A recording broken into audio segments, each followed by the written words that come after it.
Welcome back to the Elder Scrolls Total War, where we've mostly managed to stabilize our situation now. Fortunately, we've paid a heavy blood price to do so, with both Dagoth's right and left-hand men, Muthas and Milan, sacrificing their lives to push back the hordes of Oblivion. But, yeah, Milan, having sacrificed his life and his force, pushed the second Oblivionic force back towards the traitor Effin, Lord Effin of the Hlaalu heir, who seems to have made a deal with the devil to try and sick these forces on us instead of fighting them himself. But since we're stable, I think it's finally time to start our expansion again. We've got these boats headed up north, going to land in Blacklight and start pushing the invasion on the Hlaalus. The Dres are still trying down here. They are still pushing. That's annoying.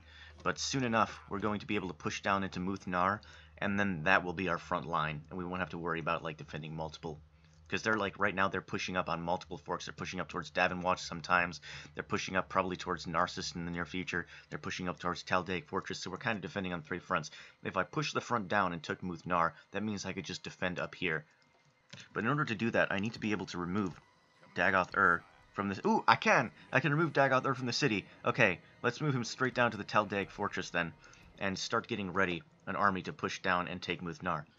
Yeah, our sleeper agents here have converted the population to 67% cult of Dagoth, so we're kind of past that sweet spot where Dagoth can now leave and his influence isn't required to keep them happy.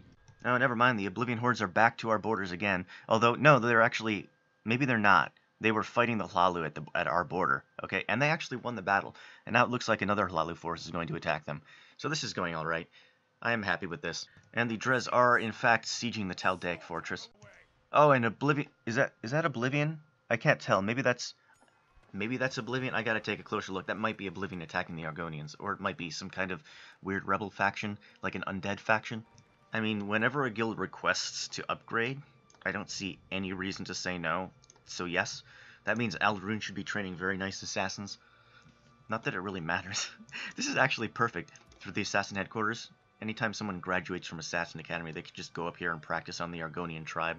Notably, the Kingdom of Wayrest and the Kingdom of Orsinium have ceased their hostilities. I believe Wayrest is, yeah, if we look down here on the bottom left map, it's this white kingdom, the Kingdom of Wayrest. I'm not sure where Orsinium is. I think it's this spot that, I wish you could see my mouse, but it's like, here, I'll just move myself there. I think it's around here. Yeah, Orcish capital. The Orcish is the Orsinium. It looks to me like Wayrest was negotiating from quite the position of power in that ceasefire. As you can see, Wayrest is this white bar. They are way more powerful than the Kingdom of Orsinium. Their only common enemies are the Undead and the Hordes of Oblivion, so it could be that both factions, or maybe even just Wayrest, since they're the ones in power, they can negotiate the ceasefire basically at will. Maybe Wayrest is under heavy siege from the Oblivion Hordes, and that's why they decided to offer that ceasefire. Meanwhile, my civil engineers have completed a truly magnificent building that is destined to serve Ald'ruhn for many generations to come, large stone walls. And what is this? Dagoth Fovan, Grand Master of House Indoril. What? He's in Davonwatch, right? Now here's Fovan. What is this? Grandmaster of House Indoril. He just... Wow. Okay, so Fovan just goes up this road, takes Davonwatch, sits here for one turn, and he becomes a Grandmaster, okay? He's the Lord of House Indoril, one of the great houses of Morrowind. I guess we've just kind of revived House Indoril, except under Dagoth's command. Maybe he wants to maintain the tradition somewhat, I'm not sure. So he gets +2 authority, +3 law, +2 command, plus something to chivalry, +1 to troop morale, +4 to personal security, and +15 to tax collection. Well, that is a good start for him. And yeah, that +2 to command, that gets him high on the road to becoming Dagoth's new right-hand man right now. He's also a night fighter, by the way, which means I believe that he can attack at night. It's a very good trait to have. I guess Ald'ruhn, which is now a large city, can have an irrigated field, and it should theoretically be able to hold another unit of garrison troops now. This fleet containing Reller and Aldras now continues its journey up towards Blacklight. Uh-oh. One of my sleepers has gone cultist. Well, this is no good. So this sleeper named in Milan's honor looks like he has the best chance to end this heresy. I'm going to send him over and he completes his mission without complaint. He becomes a servant of God, as if he wasn't already. Meanwhile, I guess I just keep pumping out priests in this Fort Frostmoth region. And even in his execution of vile Daedra worshippers, Dagoth shows his magnanimous nature. See, look, he even gave this wretch a trial. I noticed one of the comments in the previous video pointed out something that I was kind of thinking about doing anyways. So I'm just gonna do that immediately, which is to name some cities in honor of Dagoth's generals who lost their lives. So I think the appropriate ones to change right here. He better not lose this city. Okay, I'm about to name this city after Dagoth Muthus. So Dagoth better not lose this city. There you go. Taldaic Fortress is gone. That was kind of a dumb name anyways, just having fortress in the name. There we go. Now it is Dagoth Muthus. There we go. And then this one on this flank, Narcissus, is going to become Dagoth Milan. There we go. In memory of the two generals who sacrificed their lives to drive off the Oblivion Crisis. The heroes of Northern Morrowind. Unfortunately, Dagoth Muthus here has 12 turns until surrender. So I highly doubt they're going to wait out that siege period. And they do have some reinforcements here that they could send forward. Who is this? Methol Vabdos? These people have such strange names. They could technically send this unit up to reinforce this force, but as long as we stay behind these walls, we should be fine. And we have 12 turns if we really want to like rally our forces from somewhere up here and send them down.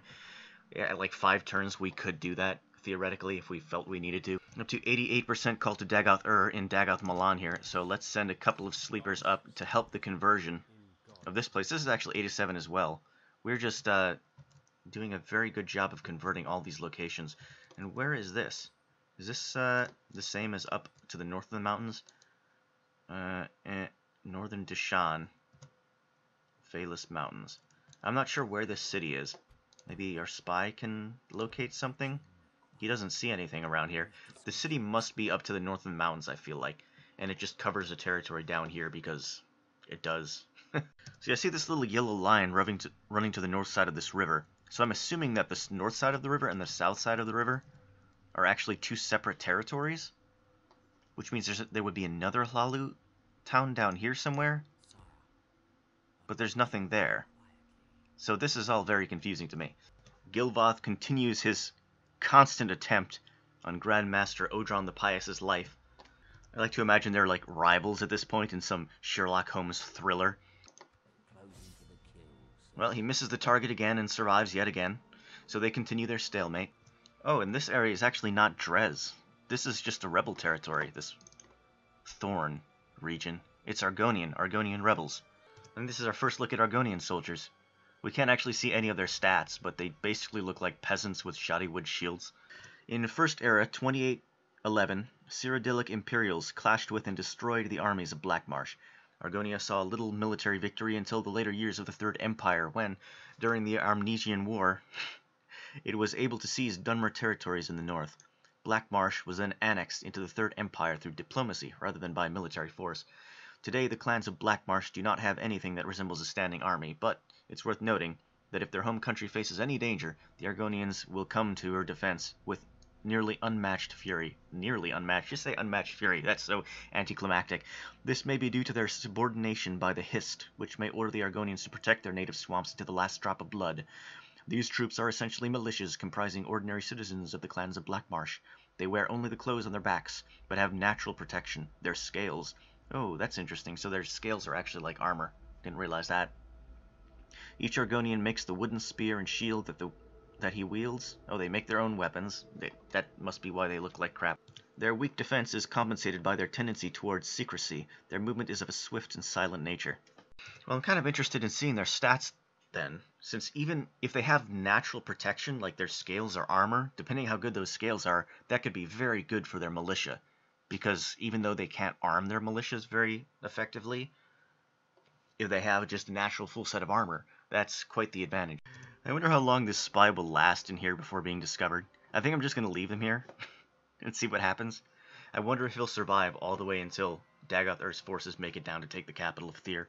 So I've noticed there's another road leading to the west here, west of Heimlin. And I send my priest down this road. This might lead to that elusive Hlaalu settlement that's controlling all of this land.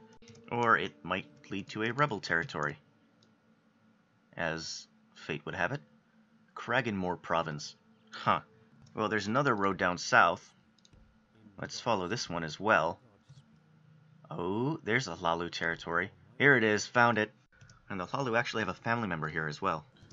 And having learned about this new untapped land of uneducated savages, our sleepers just form a Congo line heading into this district. Sir, would you like to hear about our lord? Now this will be kind of interesting to see what happens now that our priest wall is just kind of pushing forward all the way really deep into Dres territory. Once we convert these areas to mostly our religion, does that mean that they can no longer build their units there? Our religion, quote unquote, is the dreams of Dagoth, so of course he spreads the dreams to those, and then they become his followers. So it makes sense that they would become sleepers and then not be able to join the Dres military, or not be willing to join the Dres military. And we'll see how that works. It's almost just like winning a cultural war in Civ or something. We're just taking over peacefully. I also don't see any road leading from Fort Vierik down to the Llama capital. Leading down towards Heimland, I don't see a road that connects it. There is definitely a road leading south, but I don't see where it goes. So maybe it actually fords the river. I see a little river ford there. Maybe it fords the river down south and goes over here, and maybe that's where this road goes. Now, I forget how Sally battles work. If I were to send Dagoth's army out and order them to attack this Dres general, could I just fire on them from the walls with my ash spawn? Let's try it and find out. Ooh, these guys have someone, I don't think I've seen these before. Dres slave hunters? Who are these guys? They are 15, 17. That's not bad at all. Let's compare that to like a Dres spearman. 15, yeah, they're way better than just the standard Dres units. These guys are actually quite strong. Dres slave hunters, they don't have any shields, so they should be susceptible to ranged attacks. Look at their armor. I think is that chitin armor? So, description, House Dres is based upon slave hunting and slave trading. These are the men that do the dirty work of catching and disciplining slaves. They are armed with twin swords. A favorite pastime of theirs is marching of unsuspecting Argonian villages in the neighboring Black Marsh, capturing villagers and making them slaves. So they're just slavers is all. Basically exactly what it says, slave hunters. But what are they doing with an army? I imagine that their compensation is that they get to take the enemies as slaves after the fight is over. What, do they seek to enslave Dagoth? That's not going to happen. Alright, well, let's see how this works. They do have some siege equipment, and we are within range. I imagine, since we're all within the walls, that I could just retreat whenever I want without taking any casualties. Anyhow, they are actually marching forward instead of back, but they're not bringing their siege equipment, so I'm not sure what they're planning exactly. Oh, I think these are the slave hunters. Yeah, here are the slave hunters. Yeah, they do look pretty cool. What fools they are. I am a god. How can you enslave a god? You know, it'd really be wise of them to retreat at this point and just either give up the siege or use what equipment they have. But they're just going to sit here and take it, it looks like. I could potentially, I believe, yeah, I could target with the Ashbon, I could target these siege equipments. But I don't really feel the need to. Alright, we've just kind of expended our ammo. This is the cost of kind of laying an extended siege to a city that has Ashbon in it, I suppose. Just kind of envision this as that moment in Lord of the Rings when Sauron from his tower is just like raining down avalanches on the Fellowship as they pass through the mountains and stuff. I just imagine like our mages are just kind of doing this to that force. Okay, now the moment of truth. When I exit this battle, so your sally has been successful. Okay, it does say that it's been successful. Technically it's a draw, but they took almost 1,000 casualties. So in this way we can kind of force them to take severe attrition while they're sieging us. Anyhow, I imagine if I were them, and I felt like I could actually take this force, which I wouldn't. I would need like 2 full stack forces if I was the AI to take this place. But if I was them and I thought I could take it, I would move Vabdas over here, merge him with Captain Tull's sieging force, and then try and take it next turn. So we'll see whether that's the course of action they take or not. Ooh, meanwhile, over here in Hammerfell, our diplomat has eyes on some foreign faction units. Look at just the shit-eating grin on this guy's face. He is just so happy about something. Maybe he got a letter from his wife or something. There was some wiki entry for like an anime or something. I think it might have been Bleach. It was like Jin from Bleach, Jin Ichimaru. And I think his description, I remember reading, it said, smiling as a form of intimidation. I'm not quite convinced that that's what this is. Oh, the Dres are retreating. What's going on? Did something appear behind them? Are they being attacked by hordes of oblivion? They are all congregating somewhere. We have another the horde arrives. Are they back in my territory again? Yes, they are. What is going on? Okay, you. Spy, can you get a sight on what's happening up there? You can't. The Hlalu army is running. There's something right about there in the spot that I can't see. Do I have any kind of agents? Okay, we have some curates. Let's send them out to see what's going on. Okay, it's Droid. It's Captain Droid. Is he just fleeing? Is he running? What's he doing? Everyone is heading down in this direction. We have to find out what's going on down here. The Dres are heading there. This horde is going there, probably to regroup with another horde.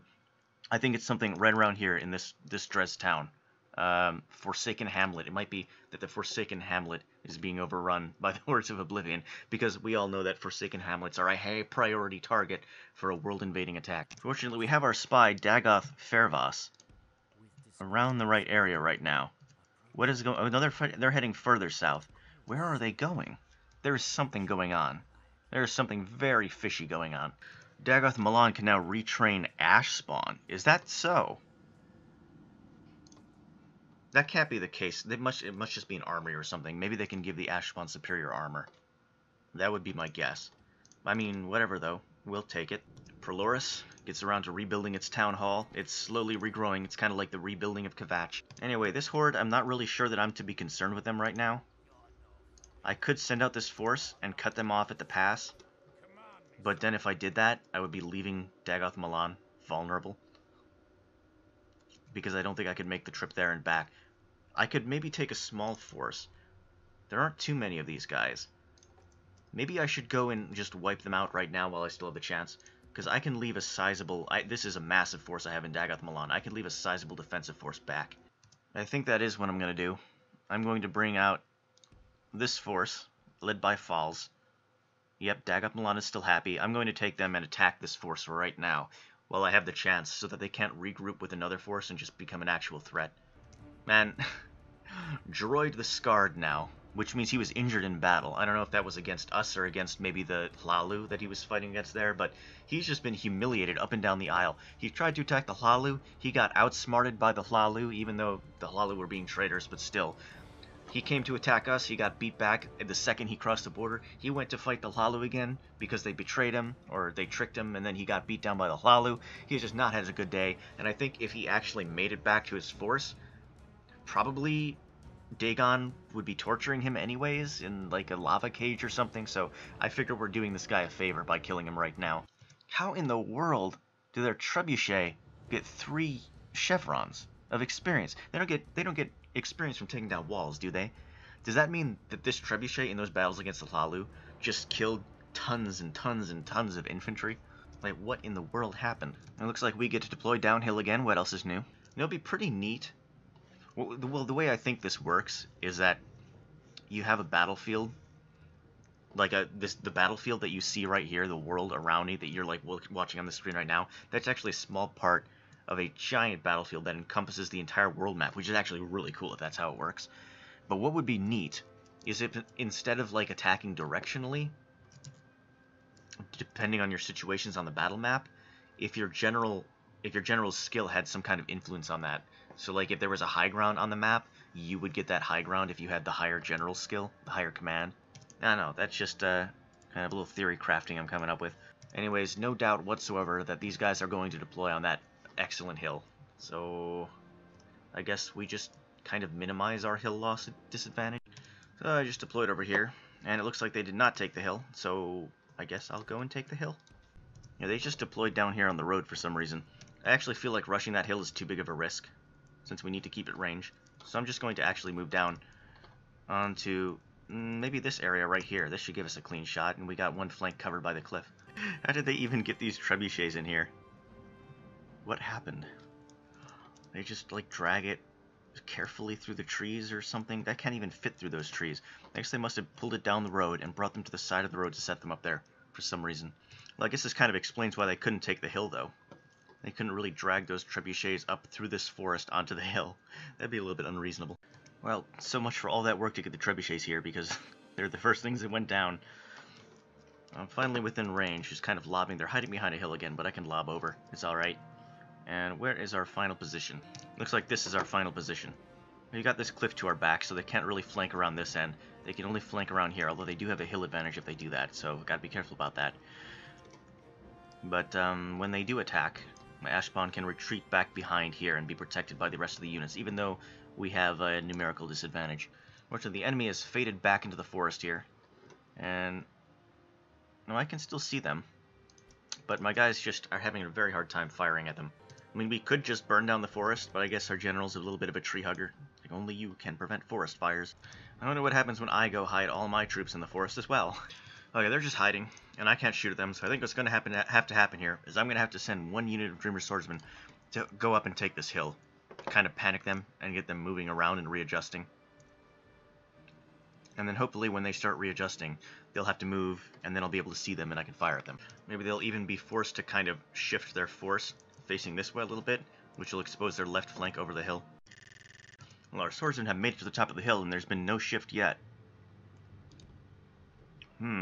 What's going on? Well, if they're not going to respond to us taking the hill, then I'm going to actually shift around and move everyone else onto the hill. I guess at this point, I just kind of move my infantry down into an advantageous position until I start revealing their units, at which point my Ashpawn can pick them off. It could be that they're just trying really, really hard to maintain their hiding positions. Okay, I finally see some movement. Who is this that's started moving here? Ah, their force is way up here. Alright. And they have actually taken some casualties. Wow. I didn't even see them, and I was just kind of hitting them accidentally via crossfire. Well then, it's time to pull back and let the Ashpawn start firing.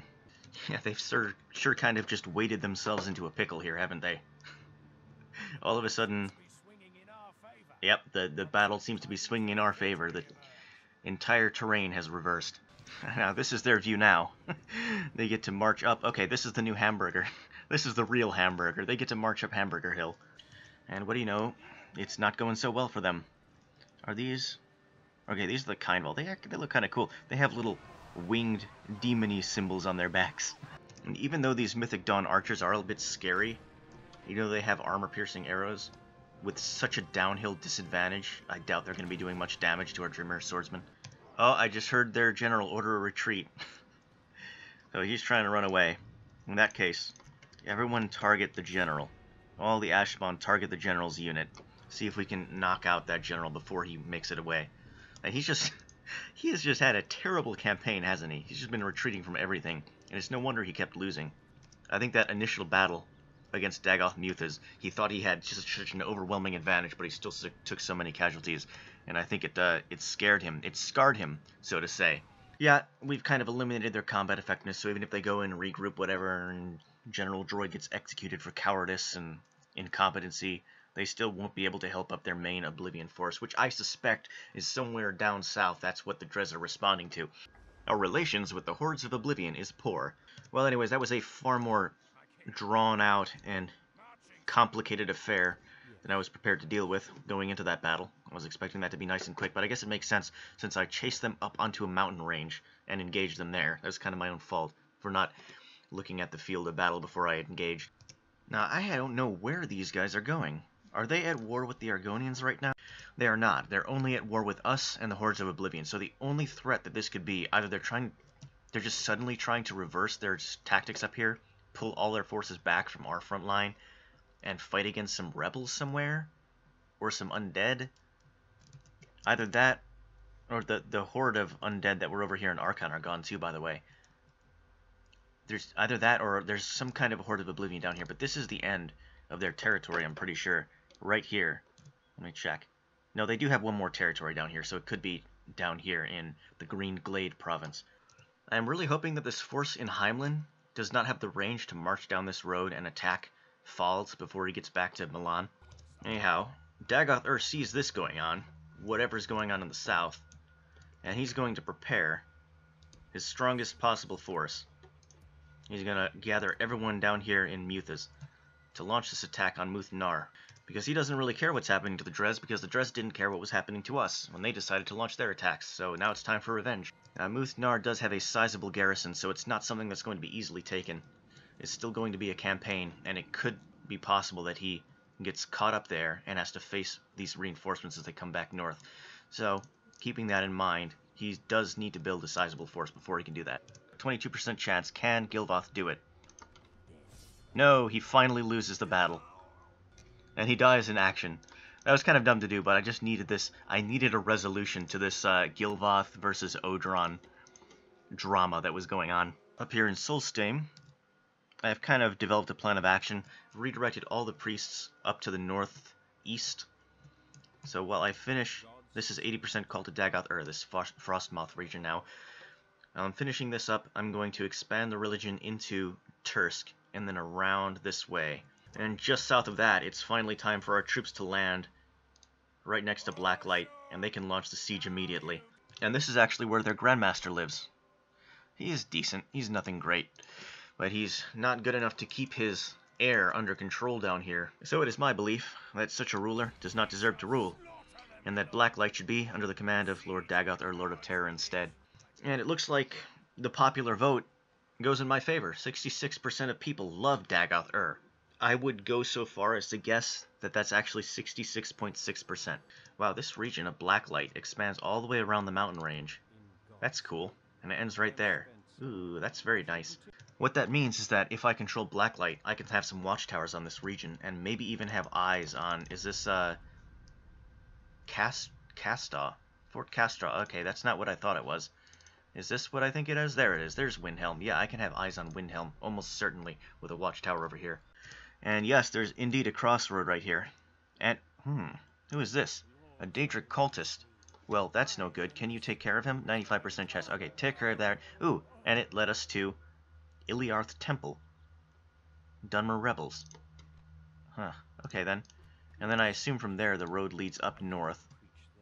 Yeah, there's a road leading up north, and I assume it crosses this ford and heads to Fort Virok. So I'm starting to get a better understanding of the roads in this region. And down here, of course, the road veers up north to the Ilarth Temple, and actually to this crossroad. It can lead to Ilarth, or it can lead to Hemlin. 89% called to Dagoth and Heimlin, whatever. So it's time to move some of these sleepers into, I never remember the names of these places, Kraganmore.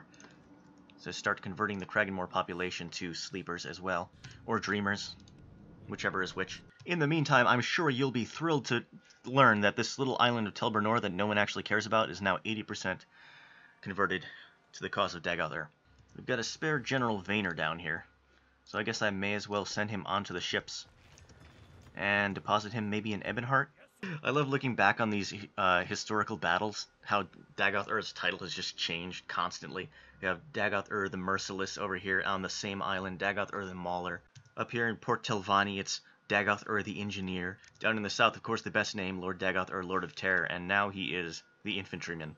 He goes by many faces and many names, but yes, indeed, there's only one true god of Morrowind. Well, the Dres continue their exodus down south. They're even taking some units out of their cities to send them down here now. And it looks like we found the cause. Yes, indeed, there is a Horde of Oblivion right here in Dres territory, and it looks like they've been wiping out the armies as they arrive, because this is the only unit that's here right now for the Dres. The general of this Oblivion force is literally just called Churl.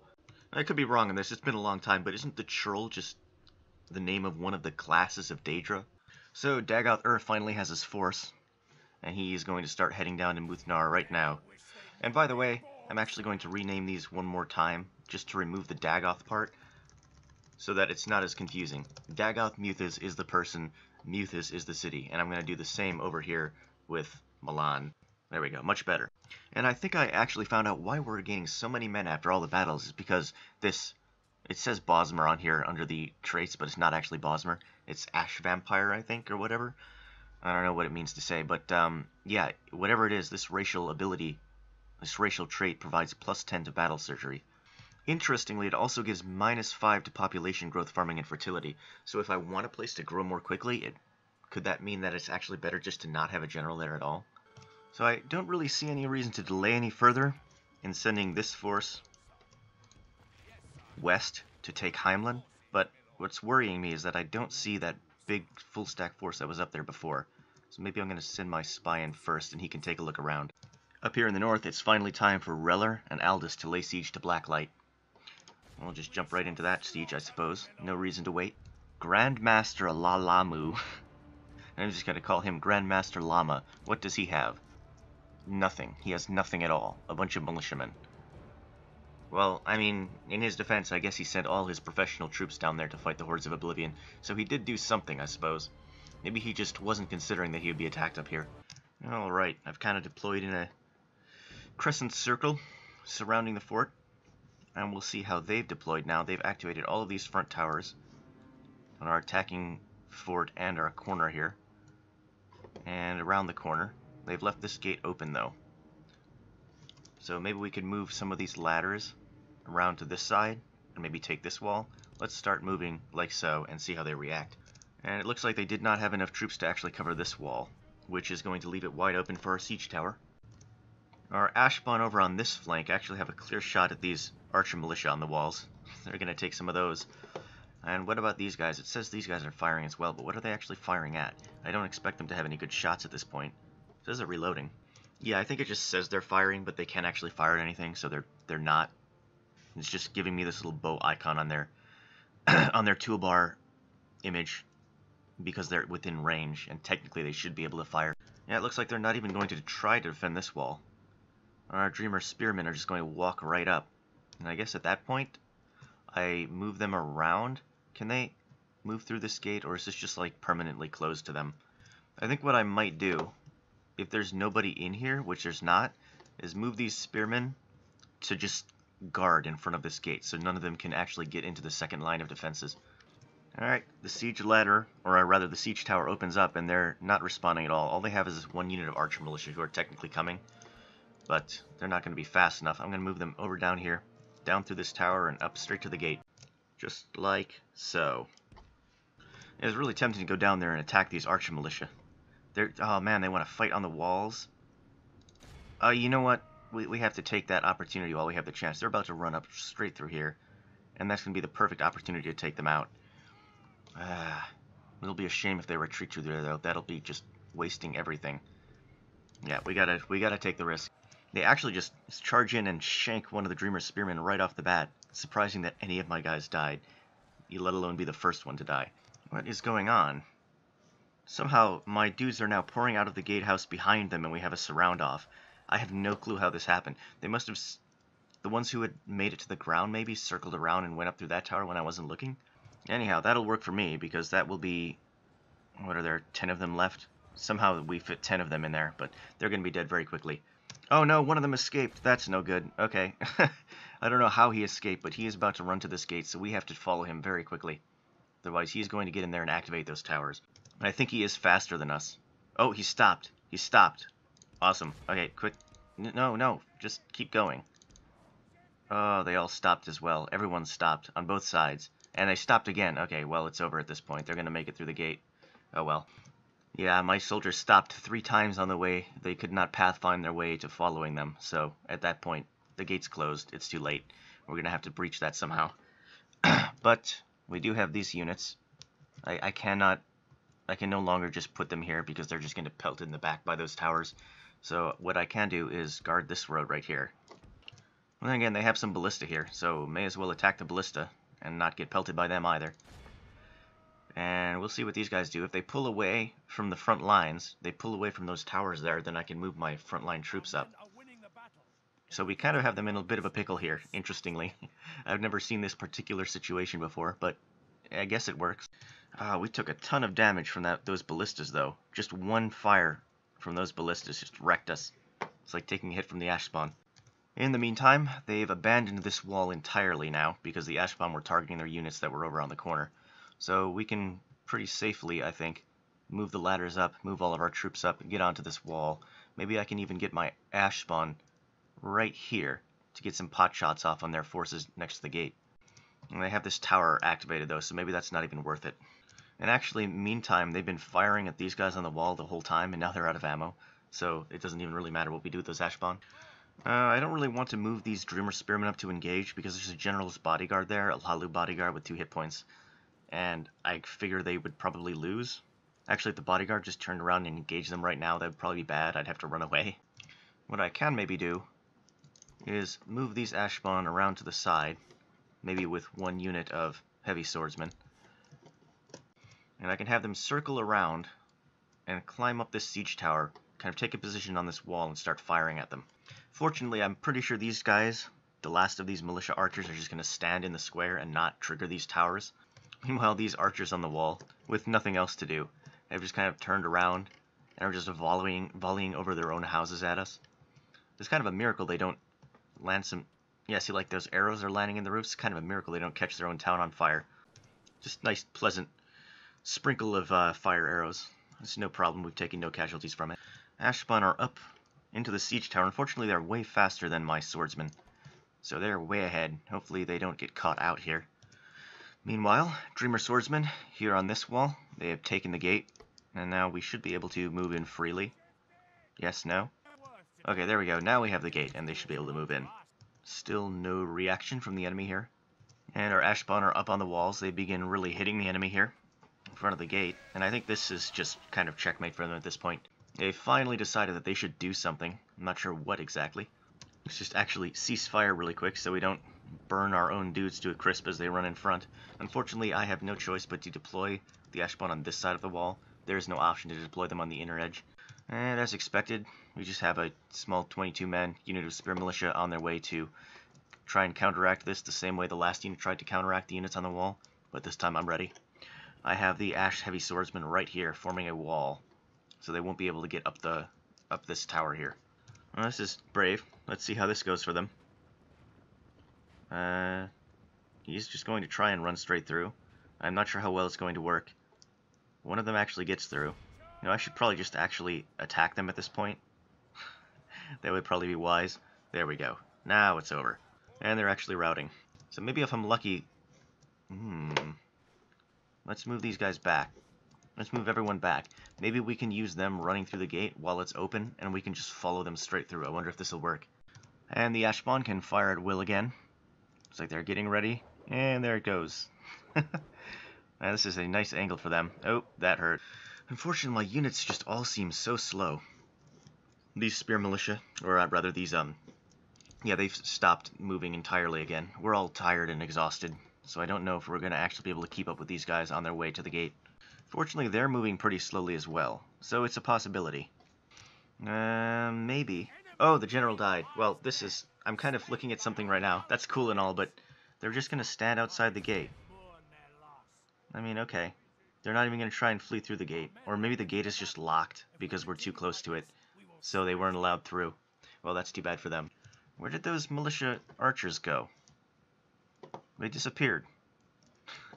I have no idea. Oh, they're up here on the wall. Okay, they decided to activate these towers for some reason. Those are the wrong towers. So I guess if we just enable guard mode in front of the gate now, this should be fine. Let's actually turn them around as well. There we go.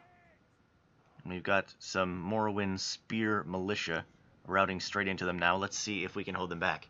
And if we can't hold them back, then maybe they'll let us through the gate.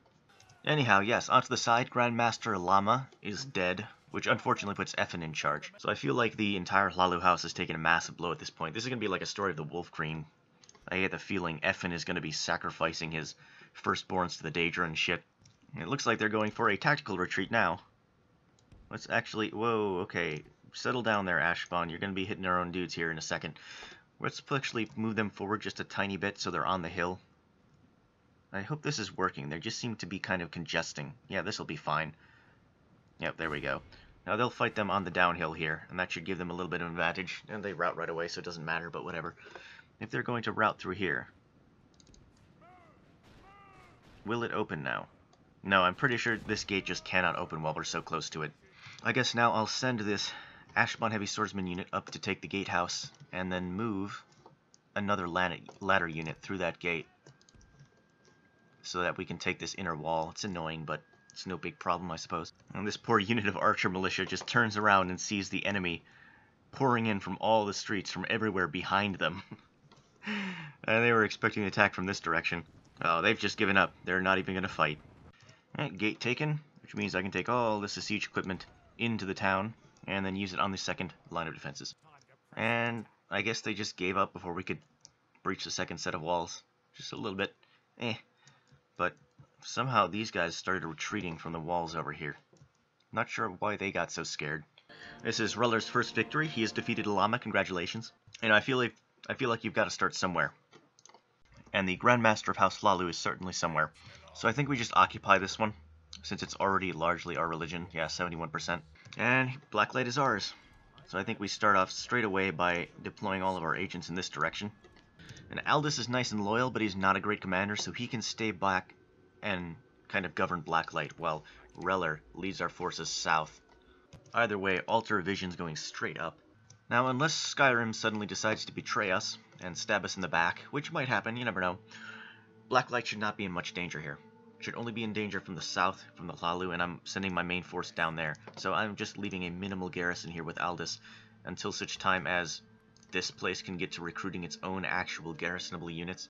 Anyway, Reller heads straight down. I'd like to avoid Skyrim territory if I can. I don't want to, like, piss them off. But he's going to be heading down here to take Fort Virak. Do you pronounce that Virak or Virak? I'm not sure. Either way, it looks like it might be a little bit difficult to take, at least because it seems that the Hlaalu are sending an army up north to reinforce it. I think what I'm going to do for now, in terms of Milan and Dagoth Falls, is I'm going to send Fals up here. No, not there. No. On this end of the river, please. You know what? Right on the river should work. I want them to defend the river ford. That's how I'm going to play it for now. Until my spy gets up here and sees what's waiting next to Heimlin. But this should put them within striking distance, one-turn striking distance of the city. Meantime, I think we have enough sleepers all throughout this region to convert the populace, so I'm going to start sending some of them down south to start converting this area, this stretch of land. And with that, our turn and this episode, I think, comes to an end. A little bit of a status report. We have sleepers everywhere. They're all down here. They're all up here. They're all along the coast. They're curving around into Skyrim. Skyrim probably won't appreciate that much, but what they don't know doesn't hurt them. And I'm sure they'll appreciate it in the long run. You know, the dreams make everyone happy in the end. Fort Frostmoth, progress report 30%. Cult of Dagoth for Tursk. As soon as this hits 50%, I'm sending the army in to take it. Dagoth Fals is ready to launch an assault on Heimlin from the south, and meanwhile, what's this guy? Reller, General Reller, is heading down from the north, and we got the Hlaalu sandwich. This is the last of the Hlaalu right here. Their dirty tricks did not work. They did not even slow... Well, they did slow us down just slightly. They slowed us down like one turn, maybe. But now we're going to come at them with the full wrath of Dagoth And new faction leader of the Hlaalu, Ethin. He's going to learn what happens when you deal with the Daedra, and Dagoth learns about it. Grandmaster Odron the Pious is safe for now, having won his feud, his battle, against Gilvoth the Killer. But for how long, I wonder. Dagoth is about ready to send his army down to take Muth-Nar, and he's going to be next in line. He's got to be getting worried. And I think just about now, Odron is regretting his actions and taking advantage of the Oblivion Crisis up north to send his forces up to harass Dagoth men, because now Dagoth is doing the exact same thing in turn to them. And the Hlaalu as well. Both the Dres and the Hlaalu are so desperate to defeat Dagoth that they're trying to use the Daedra to their advantage, but now it's just turned on its head. The Daedra are now attacking them, and the Dres are forced to reroute all of their forces south to deal with this threat, which Dagoth having been acted upon, now has no qualms about acting in turn. He's going to go and take Muth-Nar while it's open. And right here, our faithful spy, Fervas, Dagoth Fervas, is just sitting in the forest, sitting in the wilderness, watching from a distance to see how this goes down, and reporting the information. He's sending runners to report the information back to Dagoth as he sees it, which is very easy to do because of our vast network of sleepers in this region. Man, what is this? 67% of people. Well, actually, this little territory is a little bit risky because it's full of Dres followers or unbelievers of Dagoth, but as soon as we get over this borderline into this territory of Selphora, it's just easy going from then on, because the vast majority of people from that point north love Dagoth. Meanwhile, in the south, the final mystery question here is that there's an Undead Assault taking place. I guess this area to the south that I thought was Rebel is not actually Rebel, it's Undead. And Undead are technically an organized faction, so they can do stuff like this. Unlike Rebels who just kind of sit there and hold their territory, the Undead can expand. So what they've done is they've sent an army forth to attack Archon. So we'll see how these good people, these good Argonians, with whom Mendros has negotiated our trade agreements and our terms of peace. We'll see how they fare against this Undead horde. Now our own Corpus Stalkers are 200 men, 4 attack and 7 defense. These basic skeletons of theirs in the Undead faction are 200 men, 4 attack and 10 defense. So they're actually better, and they have shields as well. So they're actually better than our Corpus Stalkers. And I assume that they don't retreat. It wouldn't really make much sense to me to have skeletons running away. These Draugr are quite powerful as well. I mean, they are veterans, so we have to take that into consideration. But and they only have 26 soldiers left. I assume they have more to start out with. Yeah, this guy has 120. I assume they start with 120. They have 17 and 18, and I assume unbreakable morale. So these undead are actually quite strong. They're a little bit scary. And defending against them is going to be this Argonian force, led by a decent general, Tanan. He's got Argonian swordsmen, Argonian militia, more Argonian swordsmen, hunters. That's interesting. I bet they're pretty good. Argonian hunters are probably decent. They have long-range missiles. Argonian Pikemen. Ooh, the Argonians have pikemen. That's neat. More militia. Yeah, so this is their force. They're mostly militiamen. It's not looking good for the Argonians, I gotta say. I'm gonna give advantage to these undead hordes. But Mendras will watch with bated breath as that happens. And all that will be taking place in the next episode. As we expand more and more, I feel like there's more going on. And there's more to cover. So I feel like we're making less progress with each as the episodes go on. It's just we have so much borderland. But we have a plan of action, and I think it's a good plan of action. And we've got some interesting stuff going on in the south that's going to affect how we play our approach after we take out the Dres. So these are some major developments, and we're going to see how they go down later. I'll see you then.